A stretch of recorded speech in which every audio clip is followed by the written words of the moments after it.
Good morning, everyone. This is Peter Stone. I was just out chasing the whales.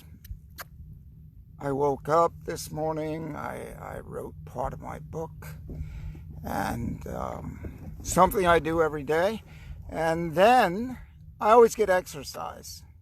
Whether I do my 9-minute morning stretch, bend, kick, and qigong, or ride my bike up to the beach or take a swim. And the water's actually getting warm enough here in, well, I guess Massachusetts Bay.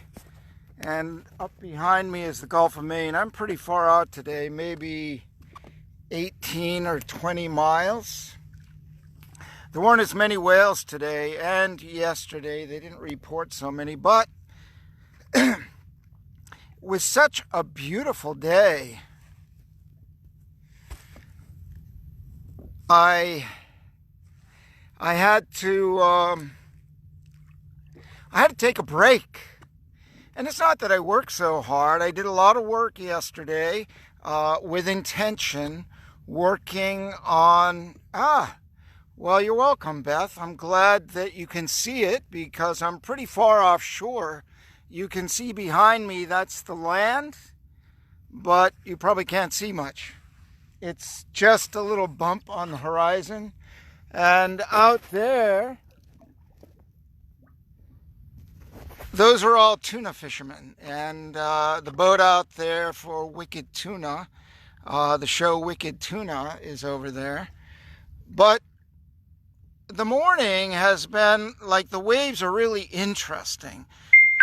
So I left my phone behind while I went and got a couple of gallons of gas. And the first thing I thought, damn, forgot my phone. Boom, I hit the switch and I changed it immediately, which I do often. Sometimes it might take me 5 seconds, 10 seconds, maybe 30 seconds. But when I'm really present, as I was this morning, I wrote, and when I wrote this morning, I wrote with flow.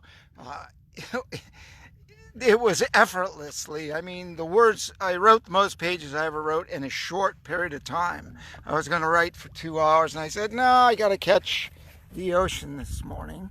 So I'll make it short. But I wrote the most number of pages because I have been working this week on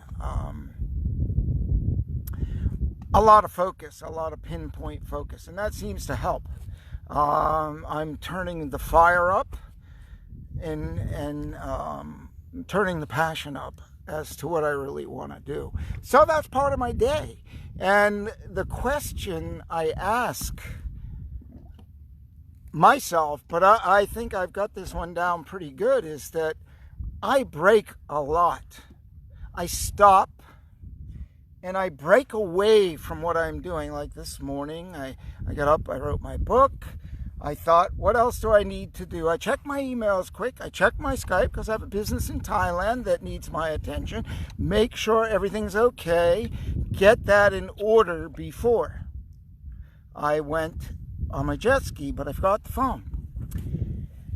So I continued. I mean, I was 30 seconds from the dock to get the gas, and I make a big deal. I got to rush back, get my phone. Oh my God, because it's my camera. It's my recorder. So I said, what wonderful thing is going to happen because I got delayed? There's a reason, a really good reason, as I was writing in my book this morning, a really good reason, and I don't need to know what it is, but what I do need to know, what I need the skill in, and the practice is to take and make it upside, and put the intention that was meant for the delay, because it's, as someone said, God's delays are not God's denials. And for sure, I had a wonderful ride. The waves were not consistent this morning. Some places were rough, some places were windy, some places had great swell. But I'll tell you, I'm going to give you a little treat, because this whale watching boat is just returning. I was out there playing with them, so I'm going to put this on the screen for you.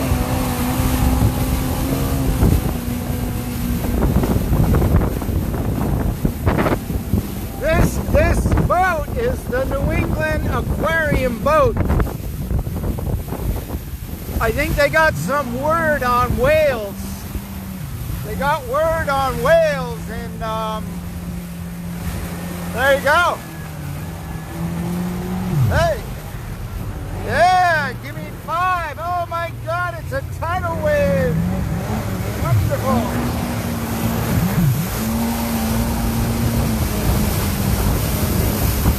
So they're out of Boston, Mass, and there were 2 other whale watching boats out here today.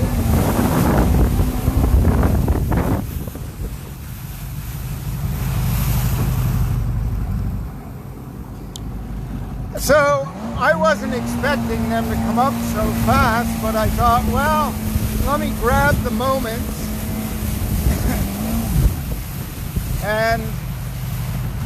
and catch it and share it with you all. I'm back to the silence, to the break, breathe, bond. I have no real reason to chase that boat. That boat's out of Boston.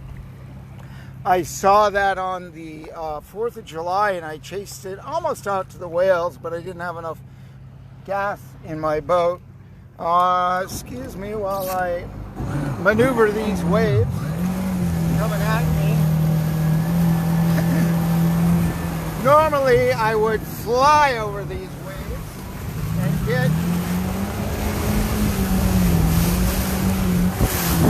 and get airbound, but since I have a phone in one hand and I'm really just taking a break, I stopped to have some fresh cherries, give me a little energy, and I thought there's people out that maybe need a tap on the shoulder today because they got wrapped up in the day.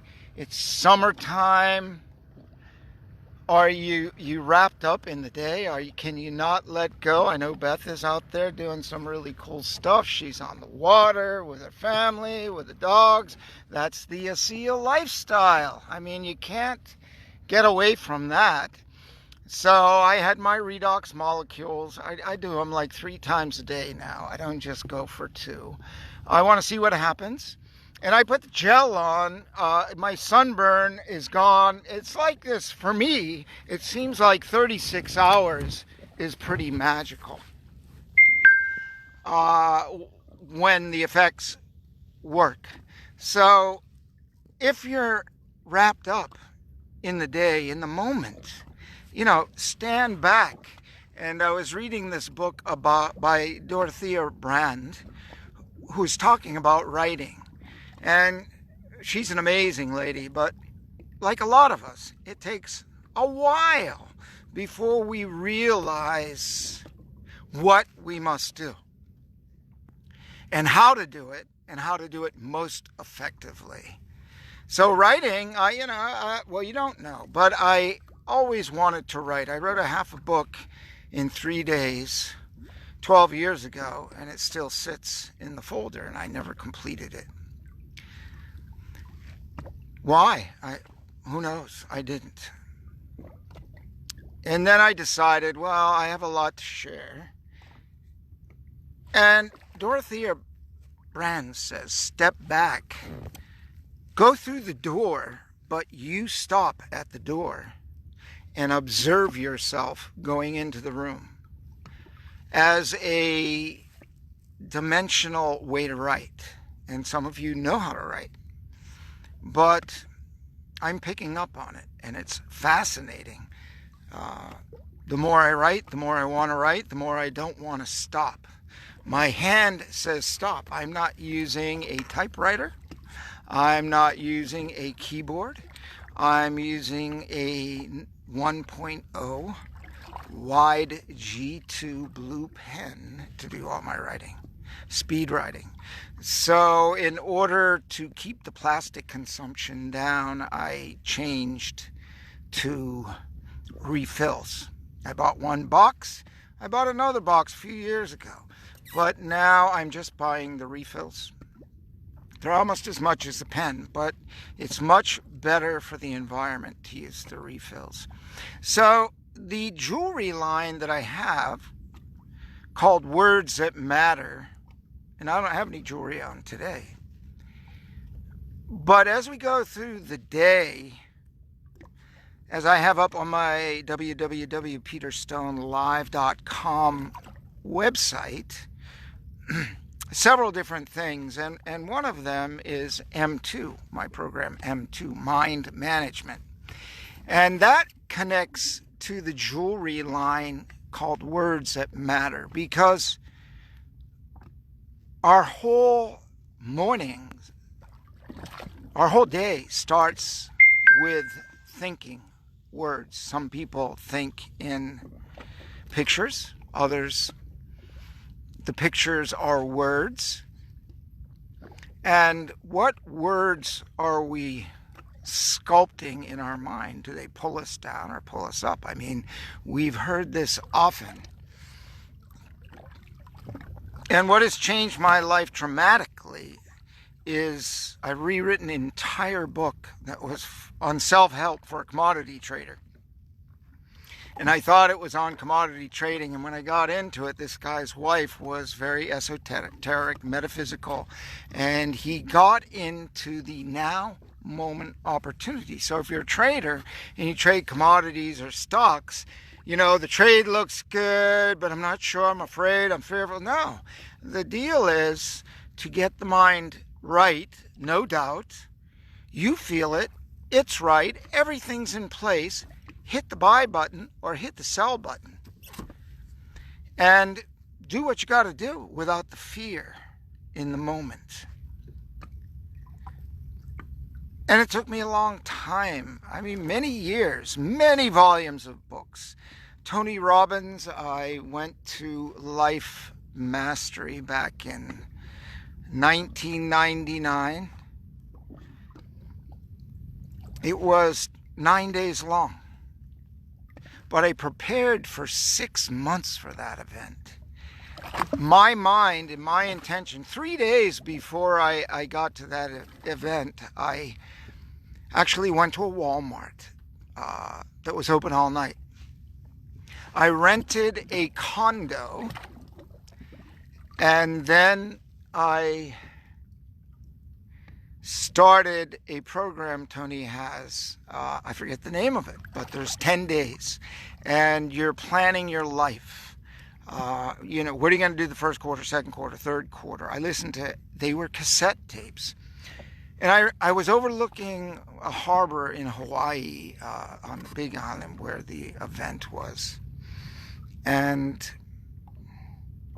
I have a book, it's that thick, it's like a accounting book, the old accounting books, and I filled it almost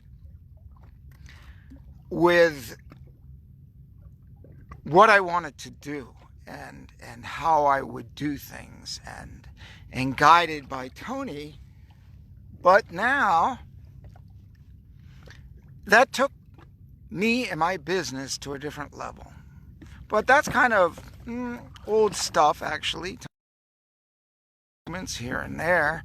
And I've listened to a lot of other people and got some balance. And it all boiled down to my thoughts. My thoughts as soon as I get up in the morning. My thoughts whenever I'm doing whatever I'm doing. So I don't get caught up with them. If I get caught up with them, like I was riding out this morning and I was thinking, it's a little bumpy, and I'll share with you one quick break. Hey, Lucita. So this is another whale watching boat.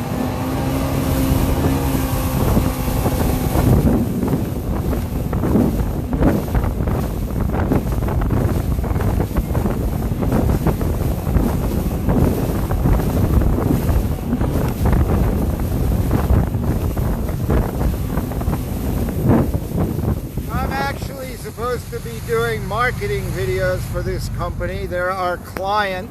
They have our whale jewelry. Look at these waves. Oh yeah. They're like mini, I don't know what they are. But I got to maneuver them somehow. Just stick with me and we'll figure it out. Because we figure everything else out in life. Let's go. Yeah! So let's take a little ride. Now, I don't know if you can pick up any adrenaline, but I better get my glasses on. So, yeah. So this is the privateer 4 out of Gloucester, Mass. The 7 Seas Whale Watch. And they just set up a whole display of Peterstone whale jewelry. So we're just going to come up on the rear. I can't get too close. It's like kind of against the law. But let's get a little shot of them. They're having fun.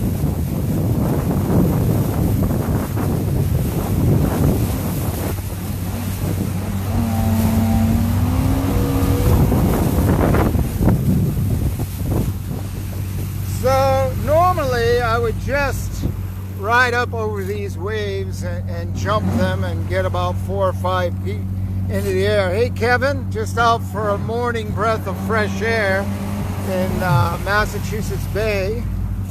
Came out to talk to the whales, but they were a little stubborn. I think they were hungry and they were hiding down below eating.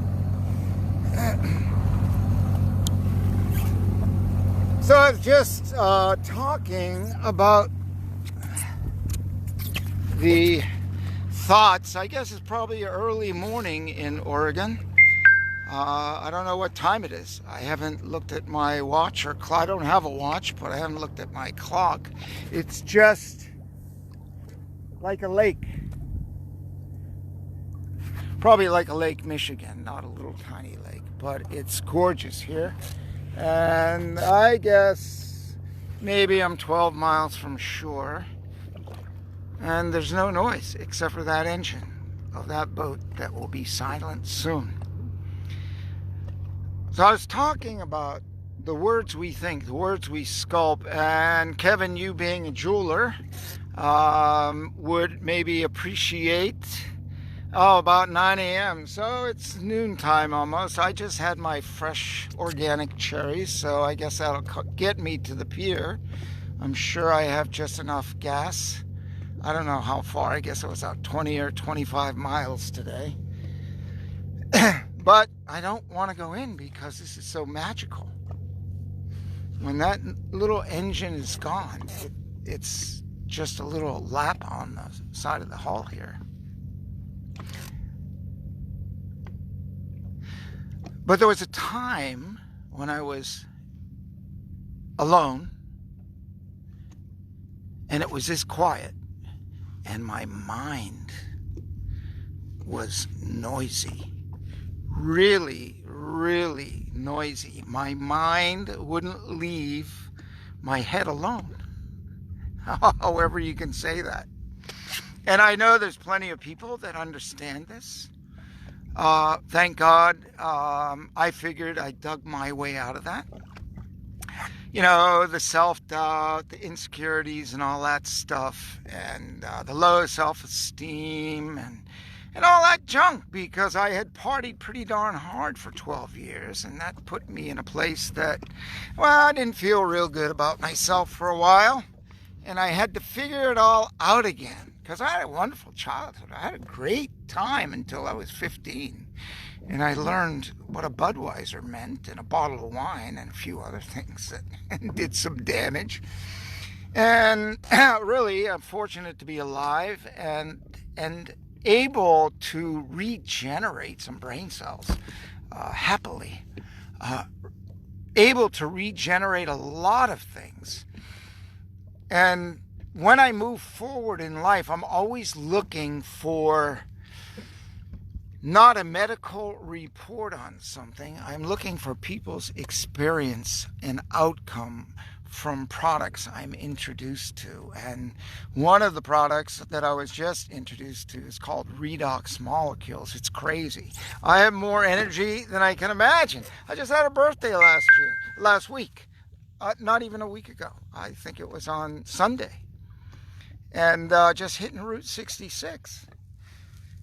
But I'm feeling, I don't know.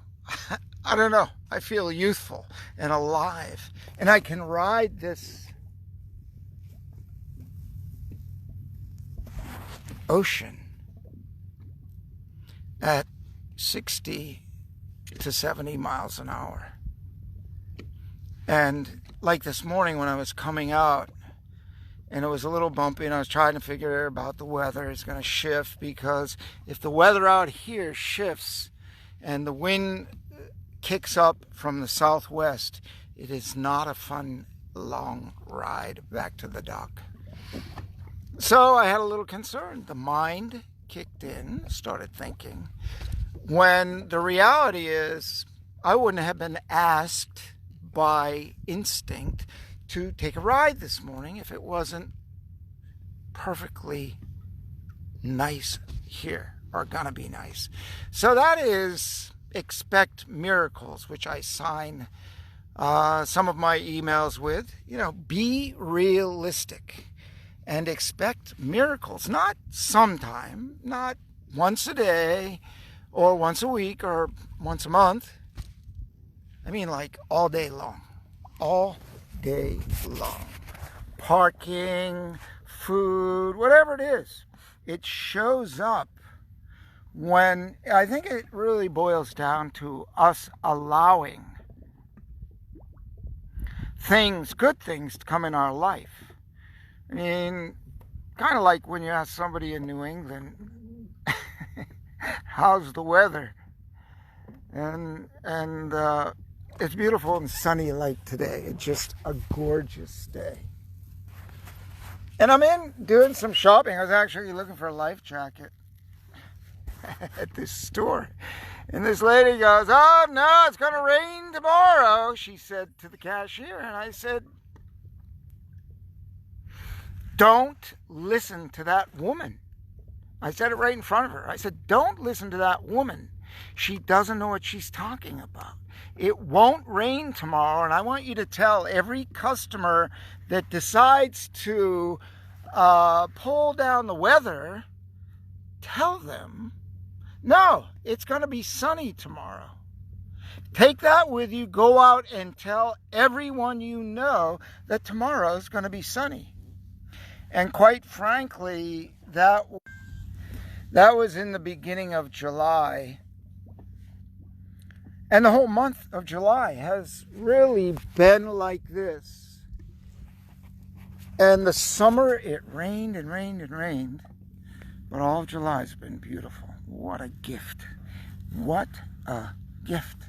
When we decide and we open up, we can have anything we want, including the weather. Hey, Betty.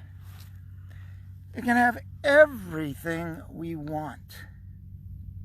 But the D word, the 5-letter D word, like I won't vibrate the W word. I guess I could spell it, WORRY, the DOUBT word. I won't allow those words into my consciousness, because when I do, I've weakened my moment. I've weakened myself by even, so when they get back to the weather, well, how's the weather? Well, not bad. How are you doing? Not bad. I'm really not bad. How about, I'm okay. Things could be better, but I'm okay. I'm good.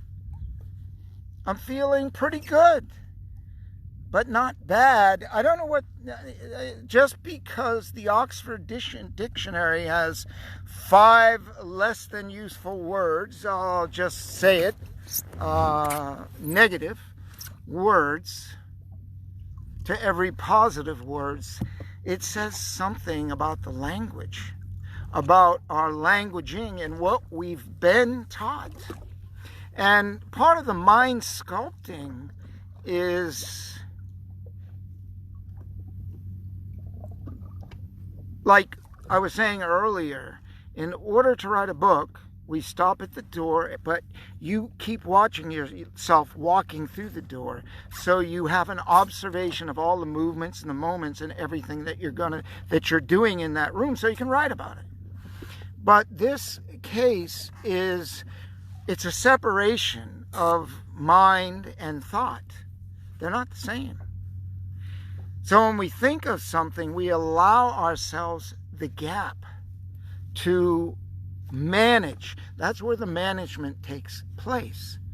Am I going to use that word? Am I going to hold on to that word? Does that word serve me, or does that word serve others around me to make my day the best possible day it can be? I don't care if it's raining like crazy, the wind's blowing. I'll find an upside somehow. Like, when I was living in Maryland, I had a dock in front of my house, and it wasn't really a bad hurricane. It was only 60 miles an hour. So the jet ski is sitting at the dock.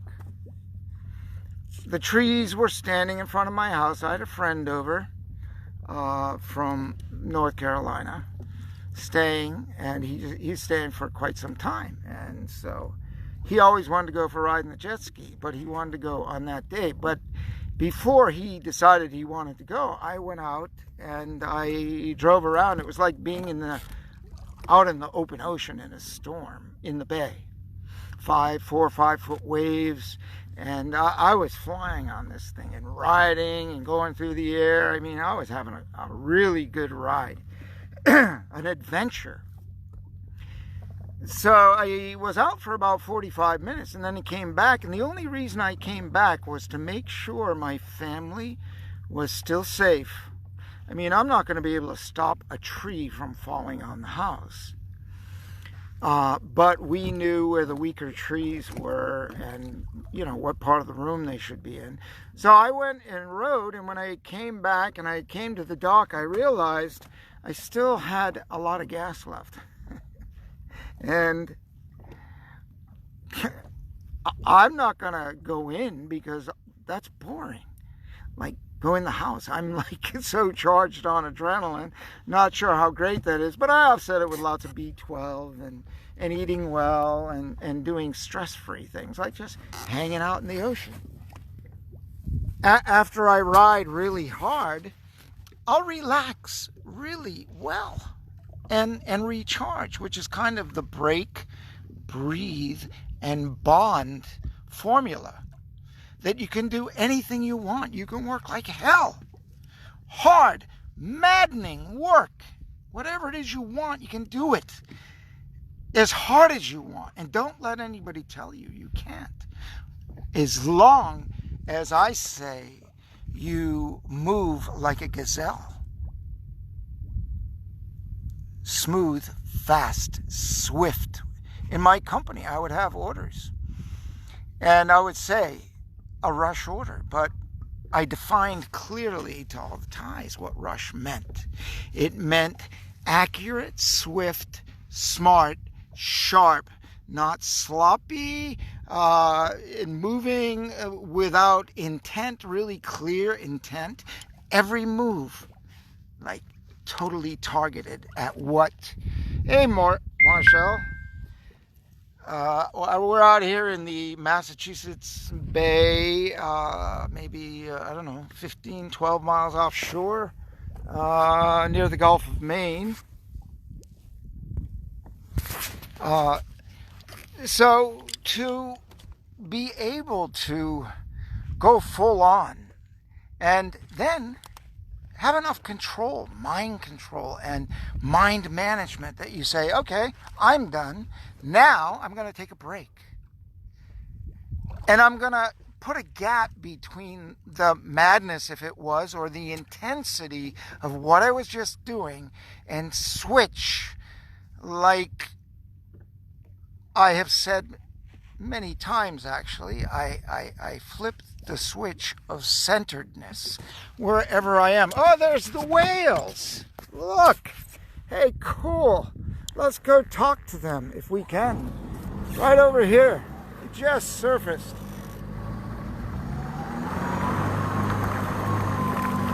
It looks like, there it is. You see him?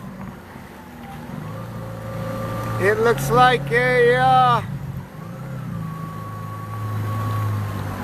well, might be a small finback or a minke. I'm not sure. I couldn't really tell, but they were here the other day about this far offshore too. I just stopped. We can see where they broke the water. Never telling where they're going to come up.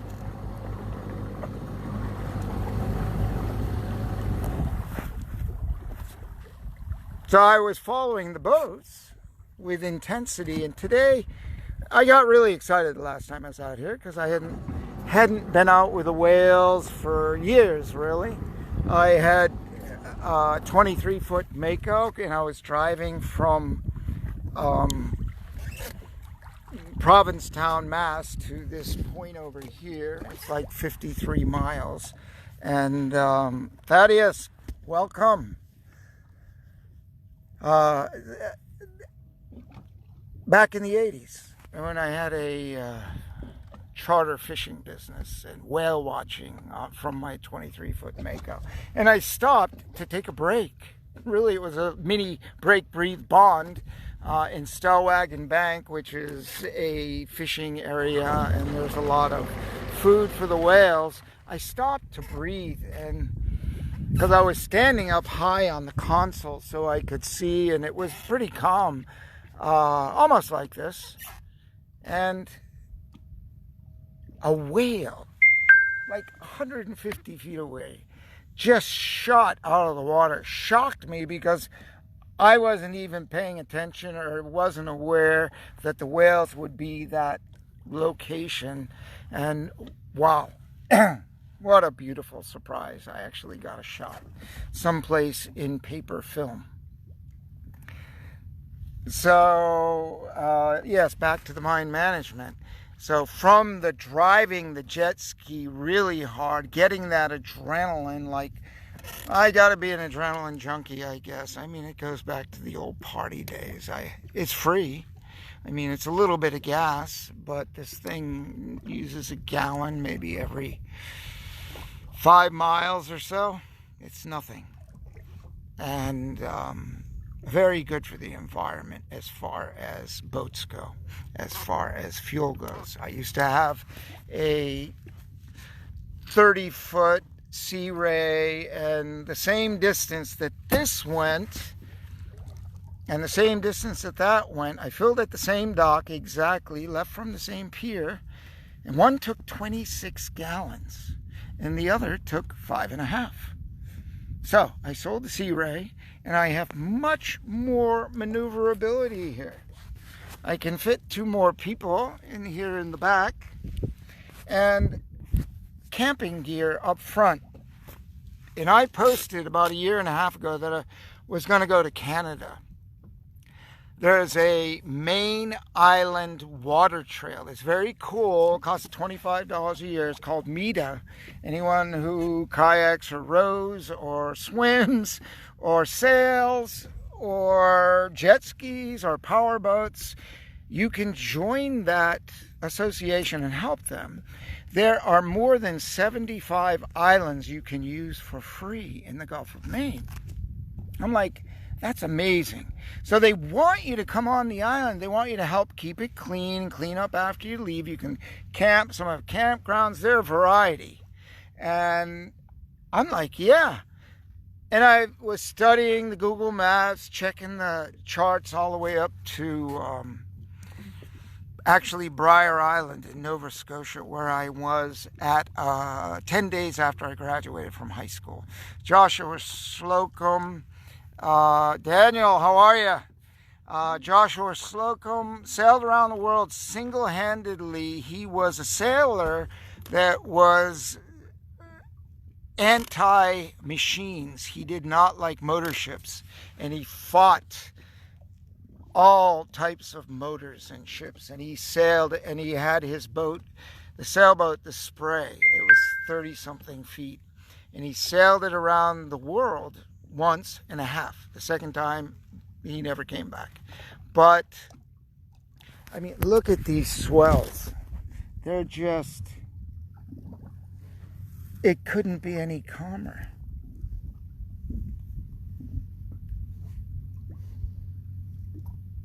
Sorry, but these are switches. They just turn me into like a meditative state. I mean, it's just so magical out here. So 10 days after I left high school, I mean, I asked all these kids in high school, you want to go? They were complaining how bad it was and everything. And one guy, Jonathan Stoner, one guy said, okay, let's go. 5 days after high school, we left the town, the little town of Manchester by the Sea, going to Canada. And I had a car. I had a Tornado Oldsmobile at the time, like kind of a bit of a gas hog. But we went to Jonathan's house, and they were a pretty nice, well-to-do family. His father was an architect. His mother was the nicest lady. And they were really cool. And they lived in this amazing house. I never forget that. So we were at Jonathan's house, and his mother goes, look, Jonathan can go to Canada, but, you know, I'd prefer that he's maybe in a little better car, a little safer car, and, you know, you guys are going to need gas and probably a little food. So she goes, here's the keys to the Benz. and then she goes, and here's the credit card. You got to keep the tank full. And Jonathan, I mean, maybe Jonathan knew, but I didn't. And I mean, there you go. It's just like when you go for it, the universe shows up. The gifts show up. And I was writing about this, like my childhood, I sped out on this ocean. I mean, I came out here in rowboats, but I didn't come 14 miles out. I came 5 and 7 miles out into the ocean because it was so magical and so quiet. And I started writing about that, and I'm like, you know, I find this connection out here, and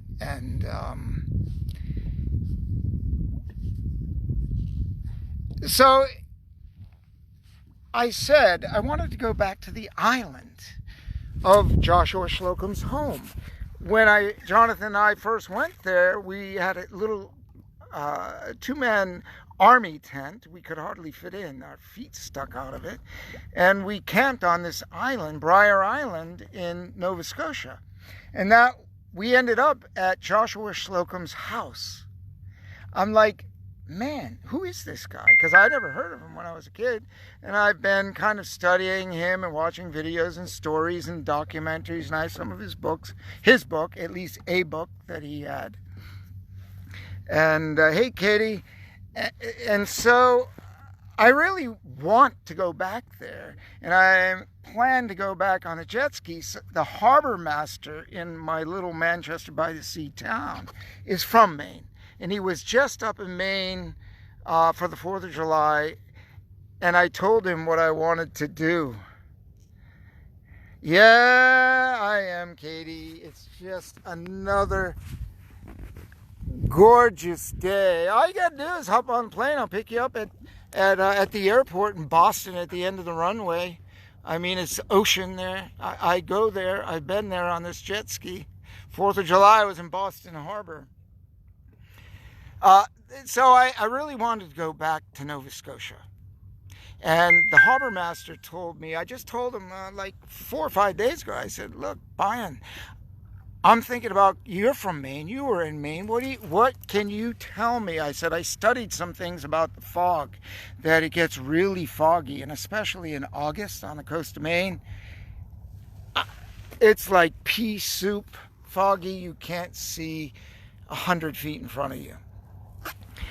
So, my mind, hey Gail, so my mind said, I mean, just using a little, I mean, I really respect the sea. I have 8 flares, 2 sets of flares of 4. I have a flare gun, I have a ship-to-shore radio, I have a couple of phones, a couple of life jackets, and in this kind of cool compartment, Like, I can fit a sleeping bag, a tent, a mattress, water, a little generator to charge the battery. I mean, I did a lot of research. And then the harbor master really spoiled it and said, Peter, you can't go north of Penobscot Bay, which is only halfway up the Maine coast. And I said, well, that's fine. And yesterday I saw on Facebook that the tall ships will be in Portsmouth, New Hampshire, which is really just straight that way. I mean, I could make it on the fuel I have left in my tank, but I won't because I never did it before. And I'll check the miles. Oh, New Brunswick. Oh, yeah. I've been to New Brunswick. St. John's was the first city I stopped in the 6th day after I left high school many decades ago. Yeah, I love New Brunswick, but I almost got my butt kicked there because I was on the wrong street, Jonathan and I, the guy that drove up there. But I know it's changed, and I met some other people from New Brunswick. Who knows? I might go back up there, but it won't be on my jet ski unless I put it on the trailer. That's the other option, and go ride around. I always thought, well, the Bay of Fundy would be an interesting place to be with a 26-foot tide. So I won't be doing, I have to, correct my post because I was really being bold and blazing and definitely going to go. It's mapped out 550 miles or something on the jet ski. I mean, if you take your time, 5 or 10 days, enjoying it, eating seafood and seaweed the whole way up. I mean, people think you're going to starve. There's so much food, clean food around you. Like, I did a lot of foraging. Yesterday I was out looking at the rose hips. There's no more flowers. There's a few. And I had a few buds. But now the fruit, it's huge because it rained. And if you go into any good health food store, the best vitamin C has, well, maybe I can say hi to him, Kevin, once I get up there. I did in Boston. I recorded for 2 solid days all the tall ships from angles and places. You can imagine where this little 10-foot jet ski can get. Surprising. And the crew, it's a little treat for them because people don't come up and talk to them. They can't get that close to the boats. I did some really great photography. I put it into the local community TV station, but I haven't edited it. It sits, I hope, still in the files. But it's one of those things where you can't do everything, but I really enjoyed that. So, send me his details. I'll say hi. So, short of going to Maine, I can at least get to Portsmouth, and the Maine Island Trail starts at the border of Maine and New Hampshire, and their office is in Portland. So when I go to Portsmouth, my daughter wants me to leave my house. She's 19, all her friends come in. Fortunately, she's got good friends, and I give her space. When we lived in the Hunt, she did get spoiled, but it wasn't an intentional thing. Our house was split. I mean, it was not split in half. I mean, there was a first floor and a second floor, but the whole floor below was an entire apartment like the top floor. And she got that to herself with a fireplace and her own entrance and all her friends. And she was so used to having all her friends over and having good party. And now she says, Dad, when are you going to leave? My wife is in Thailand working in the company, and I'm here working on my book and doing a lot of other work. But when are you going to leave? Give me some space. I mean, she does have really good friends. She's had the place all last summer to herself. There's no worries. She's, as you say, a big girl now. So she's in college. She can handle it. She's handled herself really well. So I thought, I told Brianna, I said, Brianna, I'm going to Portsmouth. And she's like, when, Dad? When? When are you going to go? And I said, weather providing, I'll be going the 2nd of August to the 4th of August. That's when the tall ships are going to go to Portsmouth. So how convenient is that? Portsmouth is maybe twice as far as Boston from my little town of Manchester by the Sea.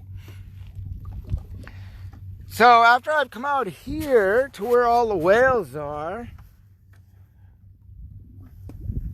and all the tuna fishing boats, out here somewhere is Wicked Tuna Boats, kind of like the Deadliest Catch, but not the same. I used to work on boats, but not in that ice of the Gulf of Alaska. I used to go out here in this place in February.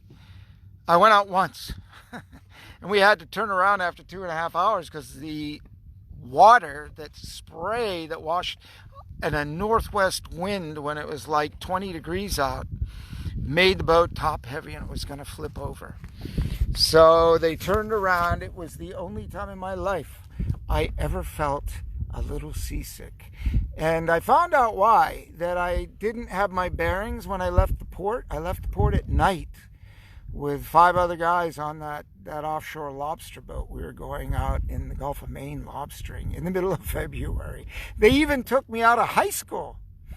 I mean, I used to make like the equivalent of like $3,500, $4,000 a week, and they take me out of high school because I did the Napoleon Hill thing. When I was 15 and a half, I went out on their boat, and they were going to pay me $1 an hour, and the boat was far away in New Bedford. They said, "There's no room in the car, Peter." I said to the president of the company, I said, "Bob, if it's the money, I'll work for nothing," because it was $1 an hour for 24 hours. And he said, "Can't go." My mother drove me down. And I worked my butt off 18 hours a day. And the next thing I know, in November, they called me out of school to work. They did that 3 times. So it pays to give more than you're paid for. Always. Always. Work for nothing. Hey, Maureen, how you doing? Just getting a little bit of nice oxygen and sea salts on top of my redox molecules. I don't know what's going to happen. I feel like sometimes I'm going to explode. I have so much energy, but fortunately, riding this jet ski at 60, sometimes 70 miles an hour helps dissipate some of the energy into the wind and the waves. You guys are crazy. You got me started on that redox molecules at ASEA, and I don't know kind of like what to do with all this energy. I mean, I got more energy than I've ever had in my life. It's serious stuff.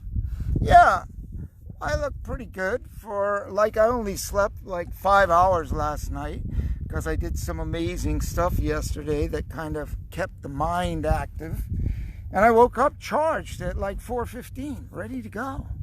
And I think that's what happens when you, the more you get charged, the easier it is to do more. It's like this spiraling outwards. It's like our spiral line of Peter Stone jewelry that I've loved so much since in the 90s when I designed that, or I discovered the beauty of a spiral in sterling silver or gold.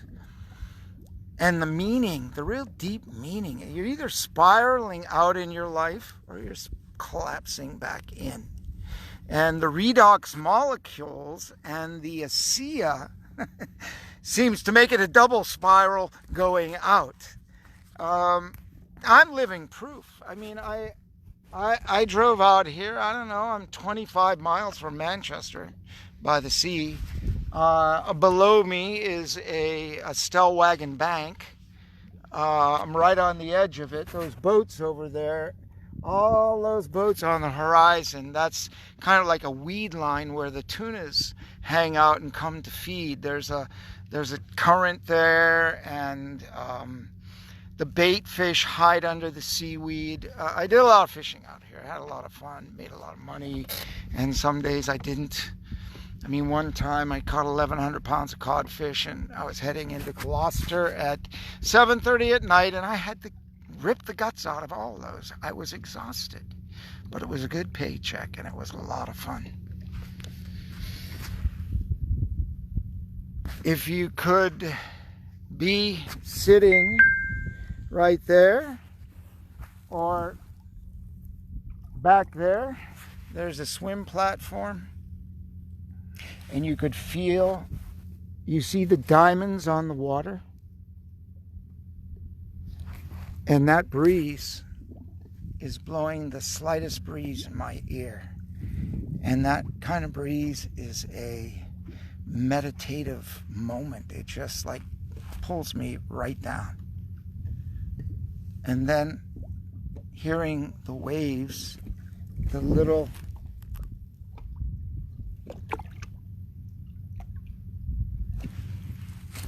waves on the side of the hull. Boom! Just in the moment.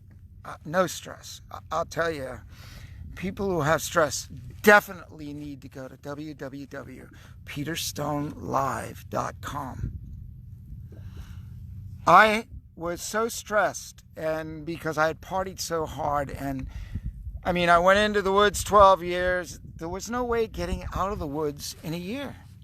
And it was a lot of damn hard work to get my head screwed on right. But I remember when I was getting like clean and sober and like stopped drinking and stuff. I mean, I just had it, so I quit, and I knew that was the end. But it was like the most confusing thing. I mean, do a lot of damage to your head. I did. Hey, Colette. So I did a lot of damage, and I had to fix it all, you know. And it sucked. It really was painful. I remember when I had my 23-foot Mako, and I was using that as a charter boat to take people fishing, and I actually was doing some whale watching. I'd go to Provincetown. And it was a good deduction because the fuel was a write-off. Everything was a great deduction. And I could do it because I was on my own. I didn't have to answer to anybody except for the sea. And one day I wasn't working, and I got up late and I rested. I mean, I sat on my bed at about 10 o'clock in the morning, and I had 2 pocket t-shirts.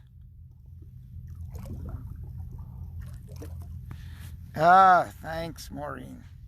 Yeah, Colette, I saw a lot of kayaking out here. So I was so unable to make a decision, it's mind-boggling. I had a forest green pocketed t-shirt and a deep sea blue pocketed t-shirt. And there's a fly that's wings are going to get just about in front of the camera in a minute, but that's cool. We'll talk to him for a little bit, or her. I sat for 30 minutes one morning with a green shirt here and a blue shirt here, and I tried them on and I took them off, and I tried them on and took them off, and I honestly couldn't make a decision. I was so confused. I was so screwed up.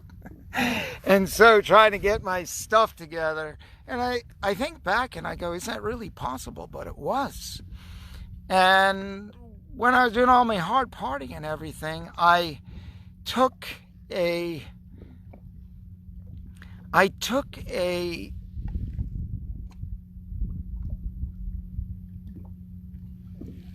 deep breath to try to catch it all, and I took the time. I had to buy books, and I had to buy tapes, and I had to figure it all out.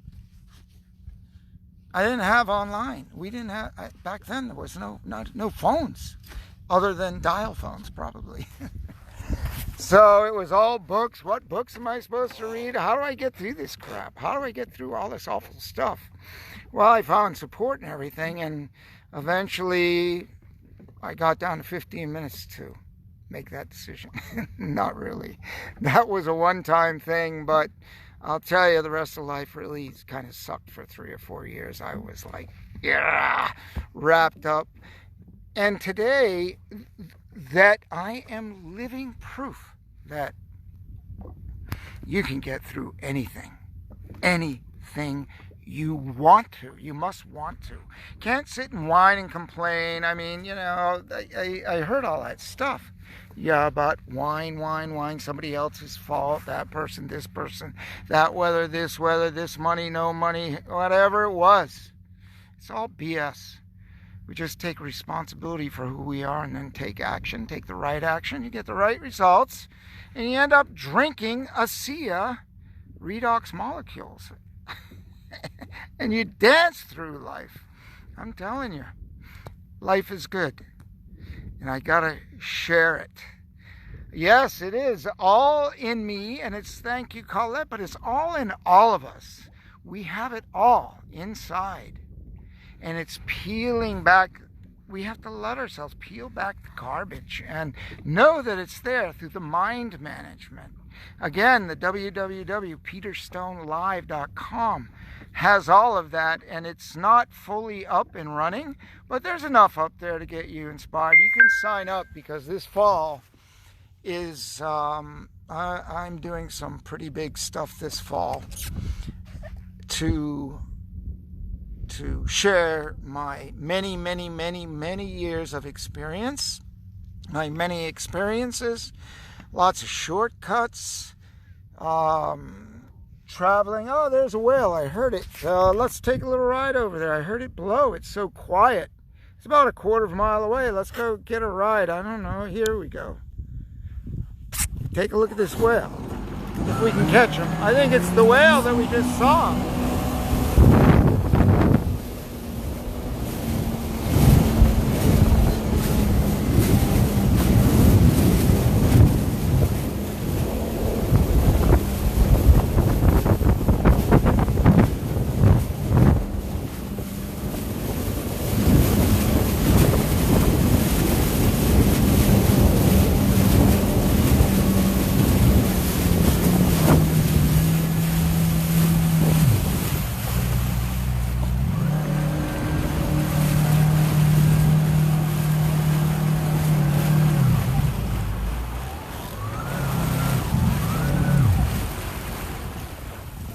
So you can see that kind of calm spot. That's where the whale came up. And what they said, the whale watching people said,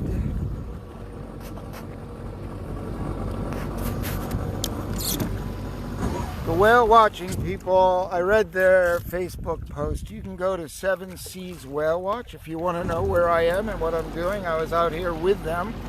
The whales were diving down and doing a really lengthy feeding on the bottom.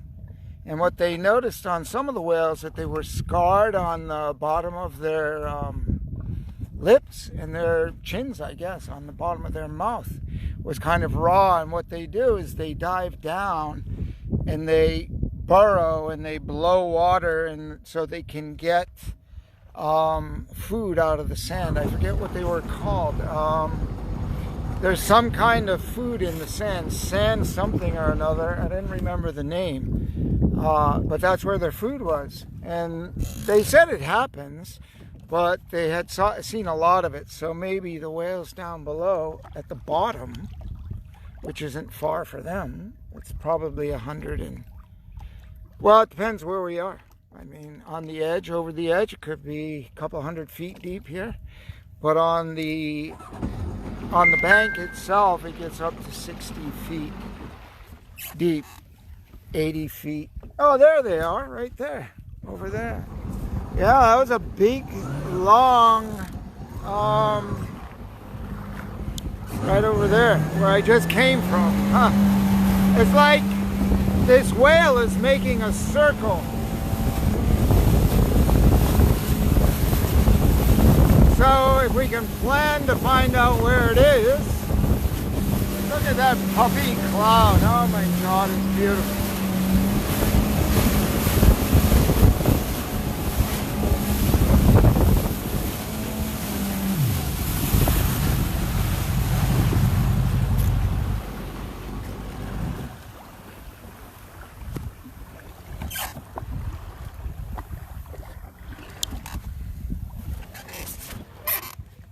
So I guess it's getting close to 12:30, which doesn't really mean anything. Other than the breeze is going to pick up here. It's picking up a little bit. I don't want to be out here this afternoon when it gets bumpy. The sun, I'm feeling it on my skin.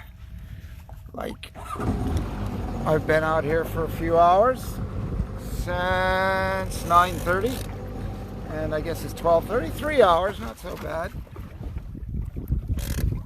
But I sure would like to show you all a whale. I was out here a couple days ago, and there was a pretty good showing, but not the best.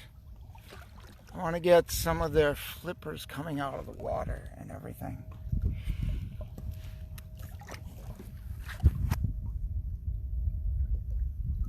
So, there you have it. I will take a ride now and head back into Manchester by the Sea, but I'm going to go into Gloucester first, and I'll come back. Maybe you take a peek at Gloucester. They have the best fish market there, and I can tell you where it is. If you want to even order seafood, they'll ship it to you. It's called Connolly's. Yes, the whale, I'm convinced. Earlier too, I was just sitting here and the whale showed up. And I was calling them earlier when I was in between the big boats. But what I really have to do is be out here more often and get a relationship with the whales, and they get to know you. I mean, they have names, and they have scars and marks, and they all are identifiable by either their tail or on their face. It's pretty fascinating. So I talked to my daughter this morning. She's going to the gym, do some workout before she left. I asked her, I said, Brianna, so you're going to go out in the jet ski with me and do some whale watch? She said, yeah, but she just has friends and stuff to do today. But it would have been a perfect day, but not enough whales. So there you have it. She says, well, later I'll go. And I said, I want to go swimming with the whales. I thought that would be a fun thing to do. These whale watching boats don't do it. And they don't see jet skis out here either. They're like, one person says, you got enough gas? I hope I do. I should. By my gas gauge, I've only burned up like 7 gallons, and this thing holds 18. So I think I'm safe. Because Gloucester's to the gas pumps are 10 miles closer than Manchester, and a lot less expensive. Manchester's a pricey little town, and this place, I was shocked that it was almost the same price as going to a gas station. It's really a nice marina, like down home people, really good, but it's right across the harbor from this place, Connolly's Fish Market. They have, like, I grew up here in New England, they have the absolute best fish chowder, frozen. And they'll ship it to you. They have lobsters. They're really good price. Everything's a good price. Fresh fish, everything you can think of. And I asked them, where's this Chilean sea bass? They used to smoke it, and it was crazy inexpensive. I tried to catch some bass here. I didn't. I'm not much of a fisherman, really. And so I went down there from the hunt. It's like 20-something miles to the fish market. And I said, well, we didn't catch them. Let me go bring some home, because my wife loves bass. And I went to Connolly's, tied up the boat right there at the back of their fish house, and freezer and everything, or refrigeration. They don't really freeze anything except for their chowder and stuff. And I brought back fresh bass, all filleted. I didn't have to do a thing. Really inexpensive, excellent price. But the Chilean sea bass smoked is like, I don't know how to describe it. It's like light, but not too light. And it's got a beautiful texture and an excellent flavor. But now it's kind of priced like gold. It's doubled in a half. This woman goes to me, well, you have to order it special, and the price is like crazy. And I said, okay, well, there's plenty of other fish here, fresh mackerel and bluefish. So give it a look at Conley Seafood, Gloucester, Mass, if you like seafood. So I'm going to head in, and I'm going to get some gas, and maybe I'll pick up a little bag of smoked fish. And if I go in there, I'll turn it on so you can all see where, when, and how. So this is Peter Stone. I hope you enjoyed the moment at sea, wherever you are. I mean, I don't know. I don't know where else to go. So earlier I was saying there was a time when the head in this silence malfunctioned. The mind didn't work well.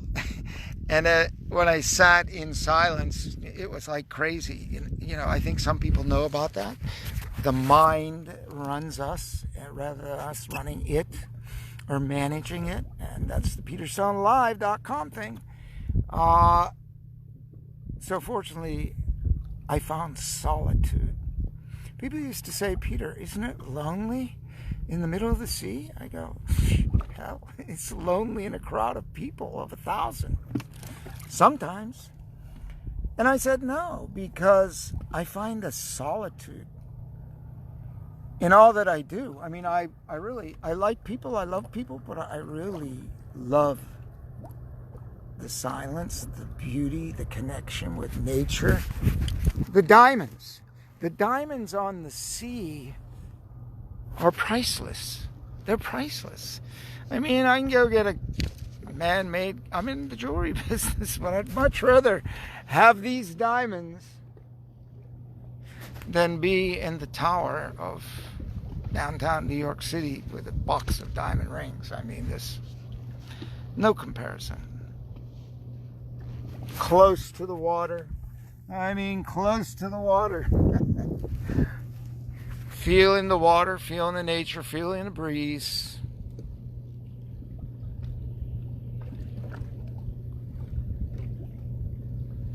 Yes, that's so, I get it. The sea has a lot of energy. The sea is amazing.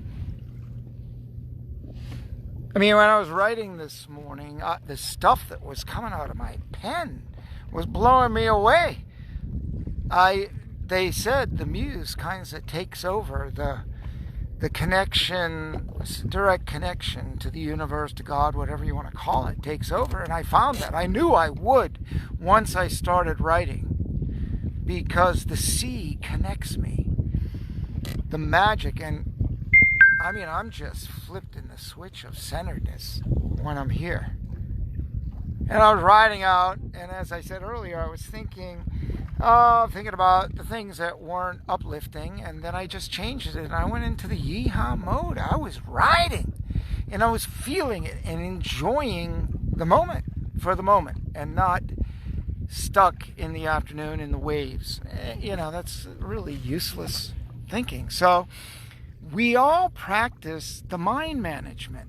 Okay, Maureen, I'll see ya. I'll see you, Lucida. I think we all got to run. I could just ramble on. Someone said, go on a riff. That's how you write a book. Record it. Okay, my riff is done for now. I'll see you later. I don't really want to head in. Well, good, Colette, Lucida, Maureen. You're all welcome, and I love sharing it because it's real life. I can't believe it's supposed to be getting... I mean, that's how it goes. You think, oh, well, the afternoon's going to be sloppy and rough, and it's actually gotten calmer and more beautiful. Don't let your mind run wild with useless thoughts, right? All right. Bye-bye, everybody. Enjoy your day in whatever way it is that makes you the happiest.